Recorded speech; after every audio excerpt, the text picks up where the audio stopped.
वंदे मातरम मित्रों, मैं सीमा स्वस्ति, रोहतक केंद्र विस्तार गुरुकुलम मदीना गांव से।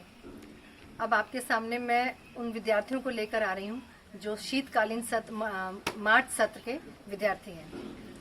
ये हमारे शैलेंद्र मिश्रा जी हैं, जय गौ माता, जो कि हमारी रसायन शास्त्र संभालते हैं, जो हमारी औषधि बना निर्माण में हमारी बहुत मदद करते हैं। और ये सभी हमारे विद्यार्थी हैं। विकास जी, आप पूना से आए हो, वैसे तो आपका जन्मभूमि हरियाणा है, तो अब आप हमें एक प्रश्न का उत्तर दो कि आपने रोहतक केंद्र क्यों चुना पंचगव्य चिकित्सा के लिए। जय गौ माता। सबसे पहले जब मुझे पता चला, मैं पूना में रहता हूँ, लेकिन मुझे पता चला कि मेरे अपने शहर में ये ज्ञान बट रहा है, ज्ञान की वर्षा हो रही है, तो मैंने चयन किया कि मैं अपने जन्मभूमि पे जाके ही इस ज्ञान को अर्जित करूँ। इसलिए मैं छुट्टी लेकर अपने स्पेशल में यहाँ पर आया हूँ सीखने के लिए, कि अपनी बोली में सीखेंगे और कल को अपने वापस अपने गांव की ओर आना है तो अपने भाइयों के साथ मिलकर काम करके करेंगे। तो पूरा हमें अच्छा जो भी ज्ञान मिला है, ऋषि परंपरा में हमने पहला कदम रखा है और आगे बढ़ेंगे। तो यहाँ पे आके आपको कैसा अनुभव रहा? आपके आत्मविश्वास में कितना बढ़ोतरी हुई है? जी, पिछले ये 5 दिन की जो भी कक्षा हुई उसमें सीमा जी ने जो भी हमें विस्तार से सब औषधियों के बारे में, जितनी भी असाध्य रोग हैं उनको कितने साधारण तरीके से हम गौ माता की कृपा से सही कर सकते हैं, वो सब हमने सीखा है। और इस पे हमने प्रैक्टिकल भी देखा है। मिश्रा जी ने हमें, अमित भाई ने सब औषधियाँ बना के भी दिखाई हैं इसी बीच में। और हमें ऐसा आत्मविश्वास है कि अब हम किसी भी रोगी को स्वस्थ कर सकते हैं। चलिए हम बढ़ते हैं सुमन की तरफ। सुमन कुमार ये बिहार से हैं और ये बहुत छोटी सी उम्र के हैं, तो इनके लिए यहाँ पढ़ाने के लिए हमने गुरुजी से परमिशन ली। तो सुमन, अब ये बताओ कि बिहार से आप इतना दूर से यहाँ पर आए हो, तो आपको यहाँ पर आकर कैसा लग रहा है? यहाँ पे आके बहुत अच्छे लगे। बहुत अच्छा लगा। आपके ज्ञान में कितनी वृद्धि हुई? कितना कुछ जाना गौ विज्ञान के बारे में? बहुत %। अच्छा, अब आपकी क्या योजनाएं हैं? बिहार जाकर अब क्या करना चाहोगे? बिहार जाके धीरे धीरे मैंने सभी को बनाना है गौ माता के भक्त। क्या बात, बहुत बढ़िया, बहुत अच्छे। ये है अनमोल, ये भी बिहार से हैं। अनमोल, अब आप ये बताओ, आप सुमन के साथ आए थे, तो आपकी आत्मविश्वास में कितनी वृद्धि हुई? बहुत वृद्धि हुई मेरे आत्मविश्वास में। और मुझे सीमा जी से, गुरु जी से यहाँ पर पढ़ने के बाद पूरा जितने भी शरीर के रोग होते हैं वो सबके बारे में पता चले, स्वस्थ शरीर कर सकते हैं हम, और घर जाके अपने परिवार और समाज की सुरक्षा कर सकते हैं, ये मुझको पता चल गया। यहाँ पर आकर अच्छा लगा? हाँ, अच्छा लगा। इसके आगे बढ़ते हैं। ये है अंजलि राणा, ये हिमाचल ऊना से आई है, बताइए। माता, मेरा नाम अंजलि है, मैं हिमाचल से आई हूँ, डिस्ट्रिक्ट ऊना से। और यहाँ आके मेरे को काफ़ी कुछ पता चला कि हम अपनी नेचुरल लाइफस्टाइल को कैसे जी सकते हैं। हम डॉक्टर के पास चले जाते हैं छोटी छोटी बीमारियों को लेकर, जैसे खांसी, बुखार वगैरह, तो वो छोटी सी बीमारी भी इतना बड़ा बना देते हैं। इससे हमें पता चला कि कैसे बचना है, कैसे अपना ट्रीटमेंट खुद कैसे कर सकते हैं गौ माता जी, बहुत अच्छे। ये है सुचेता राणा। सुचेता भी हिमाचल से ही है। और सुचेता, आप ये बताओ कि यहाँ पर आने के बाद आपके आत्मविश्वास में कितनी वृद्धि हुई और आप क्या परिवर्तन करना चाहते हो? हिमाचल में क्या रोगी रहते हैं? मेरे आत्मविश्वास में बहुत वृद्धि हुई है। मैं हिमाचल में जाके सबको पंचगव्य तत्व के बारे में बहुत बढ़िया, बहुत ही बढ़िया बताऊंगी। और जो भी घरेलू नुस्खे यहाँ से सीख रही हूँ, वो जो हॉस्पिटल में पेशेंट्स होते हैं उनको बोलूंगी एलोपैथी छोड़ के ये घरेलू नुस्खे अपनाओ। बहुत अच्छे। सोने पे सुहागा। सोने पे सुहागा। तो अभी आपने ये देखा कि हमारे इन विद्यार्थियों के बारे में इनके विचार पहले क्या थे और अब क्या है। हाँ जी, तो अब हम और विद्यार्थियों से आपको मिलवाना चाहते हैं।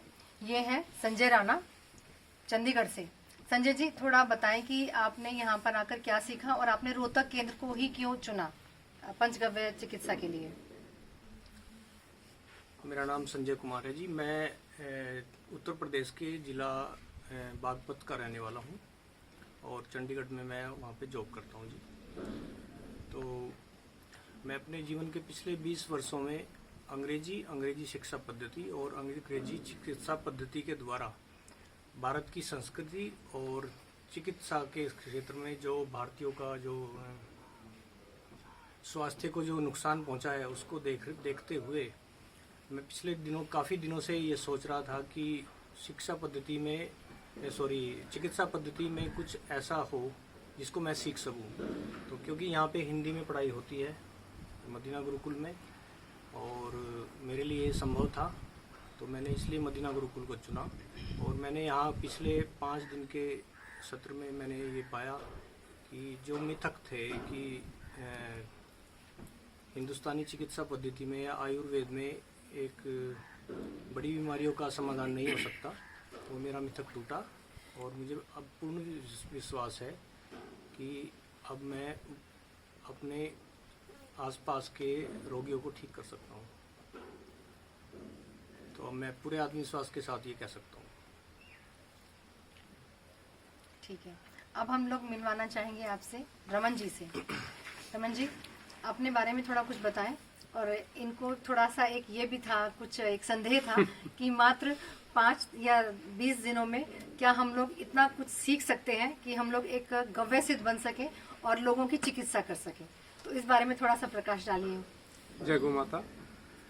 जैसे आचार्य जी ने बताया कि इसी से मैं शुरू करना चाहूँगा कि कैसे हम 22 दिन में कैसे हम गव्य सिद्ध बन सकते हैं। ये एक क्वेश्चन मार्क लगाता है एक सामान्य व्यक्ति के ऊपर जिसने एलोपैथी का एनवायरनमेंट देखा है, उस वातावरण में जो जिया है, और जिसने देखा है कि लोग 4-4 साल 5-5 साल MBBS करेंगे, MD करेंगे, उसके बाद प्रैक्टिस करेंगे, उसके बाद वो डॉक्टर बनते हैं। तो उस एनवायरनमेंट से बाहर आके, उस एनवायरनमेंट को देख के अगर आपको कोई बोले कि आपको मैं 22 दिन में डॉक्टर बना दूंगा, तो ये एक आदमी इस पे विश्वास करना मुश्किल हो जाता है उसका।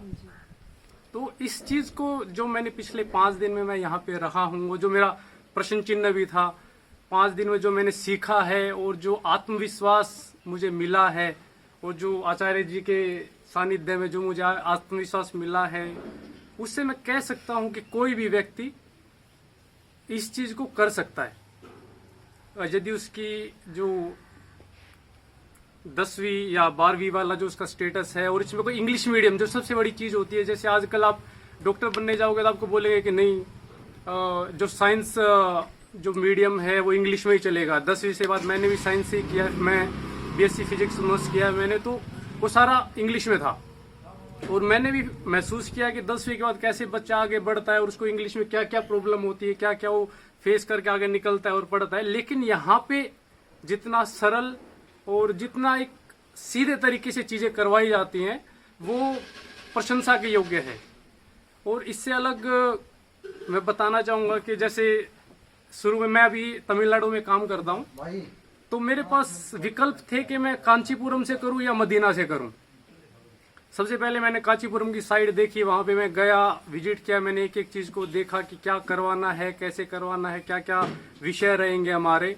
और मैंने कांचीपुरम में बात भी की। उसके बाद मुझे पता चला कि ये तो मेरे घर के पास, हरियाणा से मैं बिलोंग करता हूँ, खरकला से, ये तो मेरे घर के पास भी है मदीना में। तो मैंने सीधा मदीना में फोन किया और आचार्य जी से मैंने बात की। और मेरा पहला जो क्वेश्चन मार्क है, जो प्रश्न चिन्ह था, वो यही था कि 4 दिन में कैसे करेंगे। परंतु सिर्फ एक बार मैंने आचार्य जी से बात की और जो उनका आत्मविश्वास था चीजों को लेके कि एक लाइन में शायद कभी भूलूंगा नहीं, अरे ऐसा कुछ नहीं है, मैं 4 दिन में ही खत्म करवा दूंगी इसको। तो ये मेरे मस्तिष्क की पटल पे शायद छप गया हमेशा के लिए। और उसके बाद मैंने फिर कभी कोई डाउट नहीं रखा इस चीज के बारे में, कोई संदेह नहीं था कि मैं यहाँ करूँ या वहां करूँ। और ये मैंने महसूस किया। और एक चीज और है जो प्लस पॉइंट है, मैंने यहाँ पे महसूस किया कि सिर्फ गोसिद्ध नहीं, यहाँ पे एक्यूप्रेशर है, आपको आयुर्वेद है, आपके घरेलू नुस्खे हैं, इन चीजों को प्लस करके, यानी सिर्फ आप एक गौ सिद्ध नहीं बनते यहाँ पे एक आप पूर्ण रूप से एक जो प्राकृतिक चिकित्सा है, हमारी जो प्राकृतिक चिकित्सा पद्धति है, योग है और आपका आयुर्वेद है, एक्यूप्रेशर, इन सब में आपको एक ज्ञान मिलता है, आपको एक बेस मिलता है, आधार मिलता है, जहां से आप शुरू करके आगे बढ़ सकते हो। तो मैं यही बोलना चाहूंगा कि हमारे आचार्य के सानिध्य में और इस वातावरण में, और अमित जी के विशेष उन्होंने जो प्रबंध किए यहाँ पे हमारे लिए, उनके लिए अनुग्रहित रहेंगे। और उनका बहुत बहुत धन्यवाद करते हैं। जय गौ माता। हाँ जी, प्रमोद प्रांजलि जी, अब आपकी बारी आती है। अब आप थोड़ा बताएं कि आपको यहाँ पर आकर कैसा लगा? जय गौ विज्ञान। मैं योग से ऑलरेडी जुड़ा हूँ चूँकि, इसलिए मैं योग विज्ञान के साथ साथ गौ विज्ञान की जब हमने चिकित्सा साइट पे देखी, आचार्य जी का एक वीडियो देखा एक्सपेरिमेंट करते हुए, तो एक कॉन्फिडेंस कि इसको हम योग विज्ञान के साथ साथ अगर गौ विज्ञान को भी हम अगर ले आए तो सारी सिस्टम धरती से लेकर मतलब आसमान तक कह सकते हैं इसको, कि जो हमारा प्राकृतिक एक किसान का मैं बेटा हूँ उसको मैं जोड़ सकता हूँ इस चिकित्सा के साथ साथ अपने घर परिवार सभी को जोड़ करके इसको आगे ले जाने की एक जो आंतरिक आत्मिक विश्वास जो बचपन में थी, कुछ बढ़ा, रुक गया, फिर इसको आगे में अंतिम स्थान अर्थात धरती गौ माता तक ले जाने का एक प्रयास हमारा रहेगा। अरविंद जी, अब आप बताएं कि आप रोहतक केंद्र में आए हो और आपके आत्मविश्वास में कितनी वृद्धि हुई और आपने यहाँ पर गौ विज्ञान के बारे में क्या क्या सीखा? जी, जय गौ माता। मैं YouTube पे सर्च करते रहता था और राजीव दीक्षित जी का मैं लेक्चर सुनता था, तो उन्होंने पहली बार हमें बताया कि हमारा भारत का गौरव प्राचीन में क्या था और उसका आधार था गौ। और गौधन हमने भी इतिहास में पढ़ा हुआ है कि वैदिक कालीन में किसी भी व्यक्ति की जो धन और उसकी जो कैटेगरी होती थी गौ की संख्या से नापी जाती थी और एक छोटी सी लाइन में लिखी जाती थी, उतना समझ में नहीं आया था हमें। बट मैं यहाँ आया, सीखा और राजीव दीक्षित जी का लेक्चर में उन्होंने बताया कि गौ के क्या महत्व है और उनका क्या उपयोगिता रही है और अभी क्यों नहीं है।